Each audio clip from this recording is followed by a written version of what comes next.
بندے پروردگارم امت احمد نبی دوست دارے چار یارم تابع اولاد علی مذہب حنفیہ دارم ملت حضرت خلیل خاک پائے غوث اعظم زیر سایہ ہر ولی صدیق سے حسن کمال محمد فاروق ذل جاہ جلال محمد عثمان سے آئے شمع جمال محمد حیدر بہار باغ خصال محمد صلی اللہ تعالی علیہ وسلم جام مثال دا پین والے عاشق مست جمال اور ہوندے حضور کی عزت و ناموس کے لیے سر جھکانا یہ اور لوگوں کا کام ہے جنہوں نے حضور کے عشق رسول کا جام نہیں پیا۔ پیر نیک عالم شاہ صاحب فرماتے ہیں جنہوں نے عشق رسول کا جام پیا ہے وہ انگریزوں کے سامنے کھڑے ہو کر یہ کہتے ہیں کہ ستم گر ادھرا ہنر آزمائے تو تیر آزما ہم جگر آزمائے۔ اللہ دے بندے ہو تسی جڑیاں دے مزار تے بیٹھے ہوئے ہو۔ حضرت بابا امین جنہوں نے انگریزوں کے سامنے سر جھکایا نہیں بلکہ سر اٹھا کے یعنی گل کی تھی۔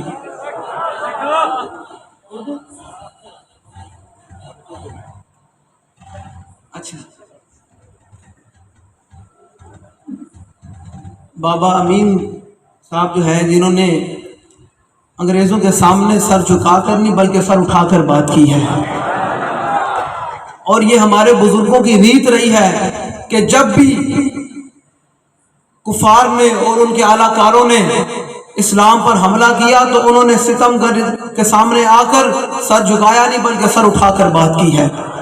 تو یہ ریت تا صبح قیامت جاری اور ساری رہے گی، اور اللہ تعالیٰ نے اپنے حبیب کی محبت دو بندوں کو نہیں دیتا۔ اللہ تعالیٰ اپنے حبیب کی محبت دو بندوں کو نہیں دیتا۔ یہ بات بڑے دھیان سے سننی ہے آپ لوگوں نے۔ پہلا وہ بندہ جو لالچی ہو، جس کو لالچ ہو کہ فلاں جگہ سے کیا ملے گا، فلاں سے کیا ملے گا، میں محفل میں آؤں گا کیا ملے گا، یا فلاں کے سپورٹ کرنے میں کیا، جو لالچی بندہ ہوتا ہے اللہ تعالیٰ ایسے بندے کو اپنے حبیب کی محبت نہیں دیتا۔ اور دوسرا وہ بندہ جو بزدل ہو، جو بزدل ہو، اس کو لگا ہوگا نہیں جی میں پی ایل پی کے ساتھ کھڑا ہوں گا تو پتہ نہیں میرے خلاف ایف آئی آر کٹ جائے گی، یا پتہ نہیں میرے گھر چھاپے پڑیں گے، یا فلاں ہو جائے گا۔ جو بزدل بندہ ہوتا ہے نا اللہ تعالیٰ ایسے بندے کو اپنے حبیب کی محبت نہیں دیتا۔ اصل پنجابی کی ہمیں عادت ہے اور ہم شروع سے، تو اس لیے آپ نے ہماری جیسی بس آپ نے قبول کرنی ہے، بس ہماری بس آپ جنہوں سمجھ آئے جو خدا غلام انہوں سمجھ آ ہی جائے گی بات، جی مرضی ہوگی۔ ایک بابا جی نے آگے ختم، یہ تو بابا جی نے ختم کر دی ہے، کوئی پنجابی ہو، کوئی سرائکی ہو، کوئی بلوچی ہو، کوئی سندھی ہو، یہ اب سب لسانیت بابا جی نے ختم کر کے ہمیں ایک جھنڈے کے نیچے کھڑا کر دیا ہے۔ وہ جھنڈا حضور کی ختم نبوت کا جھنڈا ہے، وہ ناموس رسالت کا جھنڈا ہے، وہ دین کا جھنڈا ہے۔ بابا جی نے ہمیں ایک جھنڈے کے نیچے کھڑا کر دیا۔ زبان کوئی بھی ہو، بے شک میں پنجابی بولوں لیکن پٹھانوں کو سمجھ آ رہی کہ حضور کا غلام کو جڑے والی گل نہیں کر رہے۔ بات اتنی سی ہے بھائی آپ لوگوں سے کہ آپ لوگوں نے اب حضور کے دین کے ساتھ کھڑے ہونا ہے۔ جو بندہ حضور کے دین کے ساتھ کھڑا ہوگا وہ ہاتھ کھڑا کرے، پورے ہاتھ اس طرح، پورے بالکل، سبحان اللہ۔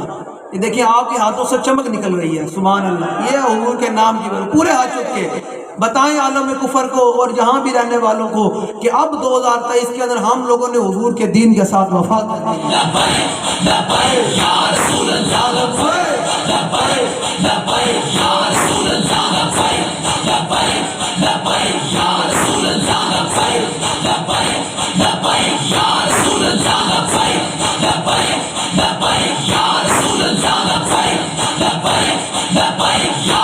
علماء کرام بھی فارغ ہو رہے ہیں، میرا ان کے لیے بھی یہی پیغام ہے، آپ لوگ حضور کے منبر کے وارث ہیں۔ آپ لوگوں نے جا کر عوام کو دیکھ کر بات نہیں کرنی ہے، اپنے آقا و مولا کو دیکھ کر بات کرنی ہے۔ جو انہوں نے آپ تک پیغام دیا ہے، جو انہوں نے اپنے حدیثوں کے ذریعے پاکان امت تک آپ تک پیغام پہنچا، اپنے منبر اور بیٹھ کر حق بیان کریں۔ اور یاد رکھیے گا ایک بات کو، جو بندہ سر جھکا لیتا ہے نا اس کا قیامت تک نام نہیں رہتا۔ آج بھی حضرت کا اگر نام ہے تو وہ سر اٹھانے کی بدولت نام ہے، اور قیامت تک اقبال نے کہا کہ جس کا بھی نام رہے گا وہ حضور کی وجہ سے رہے گا۔ قیامت تک جس کا بھی چرچا ہوگا نا، بڑی بڑی باتوں پر چرچا ہوگا تو وہ حضور کے نام کی بدولت ہی ہوگا، کیونکہ کی محمد سے وفات نے تو ہم تیرے ہیں، یہ جہاں چیز ہے کیا لوح و قلم تیرا ہے۔ بس